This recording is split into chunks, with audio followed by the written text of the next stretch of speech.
festival, c'est Nice Urban Music and Arts. C'est tout dans le nom, tout simplement rassembler au même endroit toute la culture urbaine, que ce soit les sports urbains comme le BMX ou le skate, que ce soit le street art et le graffiti, que ce soit et bien évidemment la musique et la danse. Ce sont un petit peu les quatre arcanes du hip-hop. Et pour une fois, à Nice, pour la première fois, on rassemble tout ça au même endroit.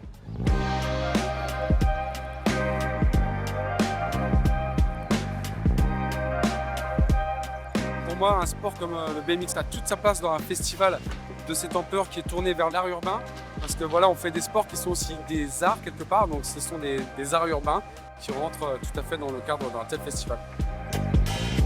L'art urbain, ça démarre tout d'abord du graffiti, c'est pour ça qu'on a tenu en avoir ici au Nouma Festival. Le graffiti, c'est tout simplement mettre son nom sur n'importe quelle surface pour crier au monde « j'existe ». C'est issu des quartiers pauvres de New York dans le début des années 80, même à la fin des années 70. Et ça s'est répandu à travers le monde, tout le monde a adopté ce truc-là. L'idée de s'auto-promouvoir et de se dire j'existe et de le montrer au monde. Il faut cultiver sa singularité et bien évidemment toujours le faire de manière positive. À la base, le hip-hop c'était fait pour sortir justement de la morosité ambiante du Brooklyn et du New York des années 80. Et on l'a fait avec des grandes lettres colorées qu'on a collées sur des métros pour envoyer un signal au beau quartier de New York en leur disant que dans la pauvreté aussi il y avait beaucoup de créativité et ça a fondé les bases de ce mouvement. La racine de tout ça est illégale, bien évidemment. La démarche artistique en elle-même, on ne vise pas forcément l'esthétisme, on vise dans un premier temps l'impact presque publicitaire. Et c'est après que ça a commencé justement à on va dire, chercher l'esthétique pour se démarquer.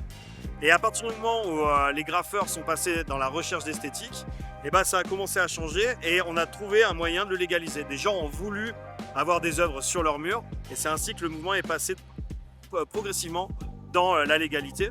Donc finalement, on a toujours une racine illégale et une certaine énergie, j'ai envie de dire, un petit peu subversive, mais elle arrive quand même à exister encore, même dans un cadre qui est plus légal, comme aujourd'hui sur un festival. I think it's really good that Nice, the city, is allowing us to do this because it's bringing color into the community and also like it shows the kids growing up that it's not everything has to look ugly. Everything can have color.